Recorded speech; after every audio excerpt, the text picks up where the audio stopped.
En este video les voy a mostrar un ejemplo de construcción de una red neuronal con esta arquitectura. 3 capas de conexión hacia adelante y entrenadas con backpropagation. Esta red va a ser entrenada para modelar 5 tipos de funciones, con la particularidad de que vamos a entrenar la red con señales ruidosas, digamos no tan filtradas, y la vamos a probar con señales filtradas para medir su comportamiento, para observar su comportamiento.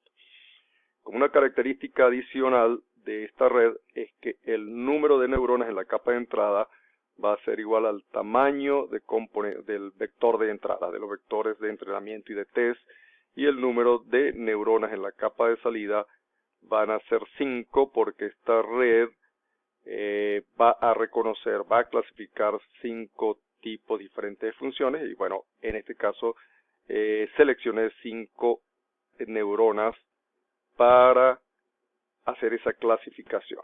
Bueno, fue la manera en que seleccioné la salida, pudiera ser de otra manera.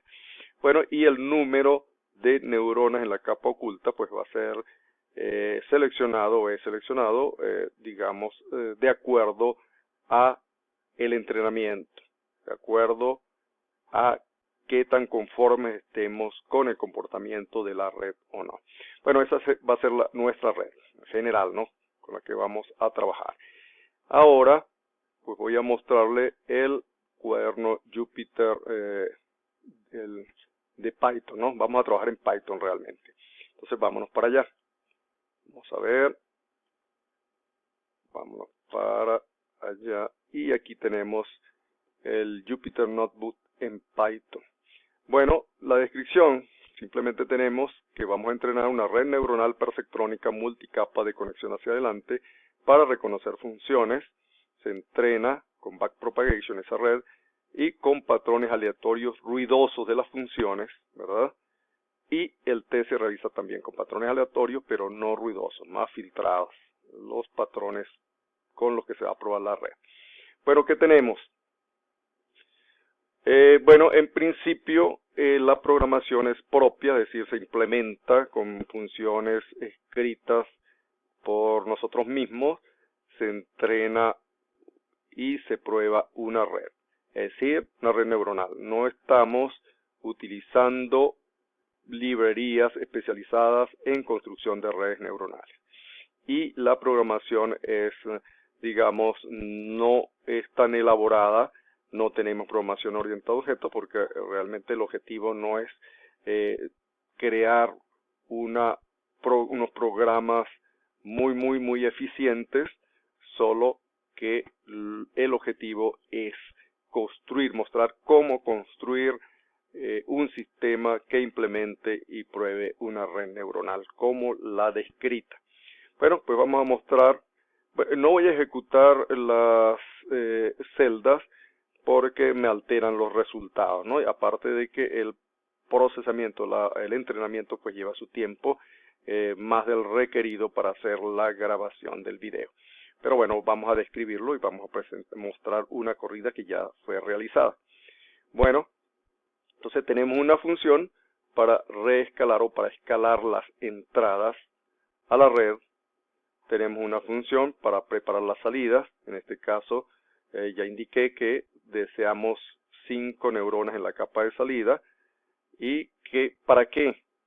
Bueno, pues tienen la siguiente forma. Por ejemplo, si un patrón de entrada es del tipo 1, del tipo de función 1, entonces, o del tipo de funciones 1, entonces, pues, desearíamos que la red presente a su salida un 1 en la primera neurona y 0 en las otras 4 neuronas.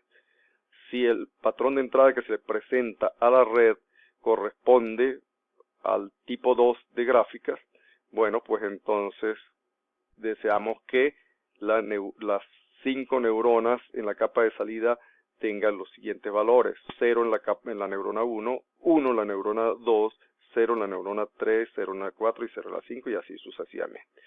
Bueno, luego tenemos una función que multiplica un vector columna por un vector fila. Esto lo tiene implementado Python, pero como no lo encontré de manera rápida, pues lo implementé. Luego tenemos una función para, digamos, construir la red, para generar la arquitectura de la red. Bueno, esa función recibe el tamaño del patrón, de cada uno de los patrones con los que se va a entrenar y a probar la red. Y eso porque el número de capas de entrada, el número de neuronas en la capa de entrada va a corresponder al tamaño del patrón o de los patrones. El número de neuronas en la capa oculta también se le proporciona a esa función como entrada y como parámetro o como argumento, y el número de neuronas en la capa de salida pues también se le proporciona a esta función. Entonces, de esa manera se obtiene la arquitectura de la red. Luego hay una función que se llama función simoidal, que lo único que hace es implementar el cálculo que hace la función simoidal dada una entrada.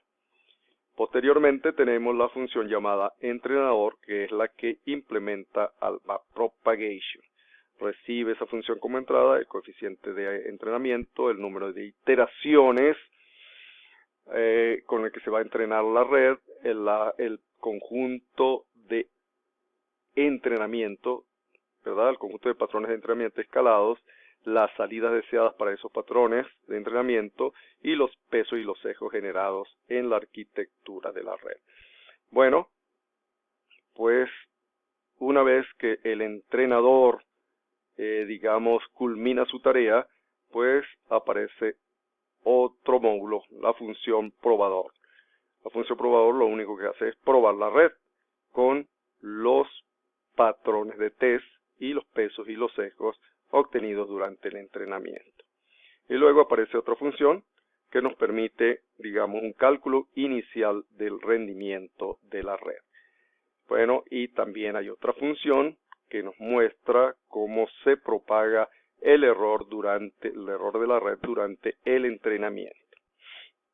Bueno, esas son las funciones de software necesarias para construir y probar un sistema de red neuronal como el que se mostró inicialmente en la imagen. Luego, pues hay que preparar los datos para construir la red. Bueno, en esta oportunidad pues vamos a generar unas señales ruidosas como estas que están acá. Aquí yo les muestro varios, digamos, dos pares o dos ejemplos de señales por cada tipo de gráfica. Fíjense, estas muy parecidas a estas, son del mismo tipo, pero no iguales, ¿verdad? Se ven diferentes. Esta es parecida a esta, pero no es del mismo tipo. Tienen por acá una diferencia, ¿verdad? Lo mismo, esta es un poco diferente a esta es un poco diferente a esta. Son del mismo tipo de gráfica, pero como son generadas aleatoriamente, pues evidentemente son diferentes. Acá esta también es del mismo tipo de esta, pero también es diferente, aunque no se puede apreciar claramente esa diferencia. Pero sí son diferentes porque son generadas aleatoriamente. Bueno, y bueno, esas son las señales con las que, vamos a ver, con las que se entrena la red. Son señales ruidosas y se prueba con patrones aleatorios también, pero no ruidosos. Se prueba entonces esa red con este tipo de patrones, que también son distintos, ¿verdad? Pertenecen al mismo tipo de gráfica estas dos también, estas dos al mismo tipo de gráfica, ¿verdad? Pero recuerden que son 5 tipos de gráficas, pero no son iguales exactamente los ejemplos, ¿no?, de cada gráfica. Son aleatorios, parecidos pero no iguales. Bueno, entonces, bueno, aquí tenemos la función para generar los patrones de entrenamiento ruidosos y aquí tenemos la función para generar los patrones de test, ¿verdad? Bueno, realmente no son esos, sino esta que está aquí abajo. Perfecto. Bueno, entonces, para generar los patrones de entrenamiento, tenemos que recurrir a esta función, ¿verdad? Entonces, generamos 40 ejemplos por cada tipo de función, y son 5 tipos de función, pues vamos a tener 200 ejemplos, 200 patrones para hacer el entrenamiento. 200 patrones generados, ¿verdad? Son ruidosos, los escalamos y preparamos las salidas para esos patrones de entrenamiento. Entonces ya tenemos el conjunto de entrenamiento de 200 señales. Y luego vamos a generar los patrones limpios para construir el conjunto de entrenamiento, de test, de prueba, ¿verdad? Entonces, como ejemplos de test, vamos a generar 10 ejemplos por cada tipo de gráfica, es decir, 50 patrones de test. 50 patrones de test. Los escalamos y bueno, pues generamos el conjunto de test. Luego, pues, generamos la arquitectura de la red a través de la función arquitectura de red. Para eso, pues, definimos primero el tamaño del patrón, que ya dijimos que era de 80, el tamaño del patrón, es decir, una gráfica. Si hacemos la gráfica, pues, tendríamos 80 puntos para la gráfica. Bueno, entonces el tamaño del patrón es 80, es decir, el número de neuronas en la capa de entrada va a ser de 80. En esta oportunidad se seleccionan 40 neuronas en la capa oculta y 5 neuronas en la capa de salida. Así fue definida la arquitectura, la arquitectura de la red, y recurrimos entonces a la función arquitectura de red para generar esa arquitectura, ¿verdad? Con los patrones, con los pesos y los sesgos aleatorios inicialmente. Luego, esa arquitectura de red pues es entrenada, la pasamos por el entrenador, ¿verdad? A través de esta función, la función entrenador. Esa función entrenador ya dijimos que recibe el coeficiente de entrada, coeficiente de aprendizaje, coeficiente de aprendizaje o coeficiente de entrenamiento, en esta oportunidad 0.9, y un número de iteraciones de 500. No lo ejecutamos no lo muestro la ejecución porque tarda un poco, ¿no?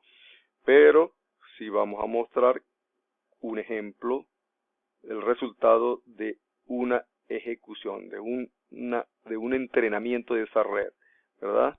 O del proceso de entrenamiento de esa red. Aquí tenemos el resultado de la primera iteración, el error cometido por la red en la primera iteración, y bajamos para todas las iteraciones hasta llegar a 500. Bueno, aquí se supone que ya cumplimos con el entrenamiento, y aquí graficamos el error producido durante el entrenamiento. Al principio el error era alto y después se aproxima a 0. Bueno, una vez entrenada nuestra red, pues la probamos a través de la función probador, que recibe como entrada el conjunto de test y los pesos y los sesgos obtenidos durante el entrenamiento. Bueno, pues ese probador calcula las salidas de la red, las predicciones, llamémoslo así, ¿sí? Obtiene las predicciones. Ahora lo que queda es averiguar cuántos aciertos tuvo la red y de cuántos intentos. Bueno, estas son las predicciones, ¿verdad? Aquí están las predicciones, ¿ok? Y luego se calcula la diferencia entre las salidas esperadas y las predicciones, los cálculos hechos por la red. Se observa que no hay diferencia, es decir, la red no se equivocó en ningún momento. Es decir, el porcentaje de acierto, el porcentaje de predicción fue 100% cuando se le presentaba el conjunto de test, el conjunto de prueba. Fíjense, no hubo ninguna equivocación en esta ejecución por parte de la red. La red, recuerden, se entrenó con señales ruidosas y se probó con señales limpias. Bueno, es un resultado que quería mostrarles también. Perfecto, los espero en el próximo ejemplo que va a continuación, ¿verdad? Muy bien, entonces, pues espero que sigan el ejemplo 4 o 5, que no sé cómo lo voy a llamar todavía, pero se relaciona con lo mismo, solo que ahora vamos a tener una red, en el siguiente ejemplo, una red que va a ser entrenada con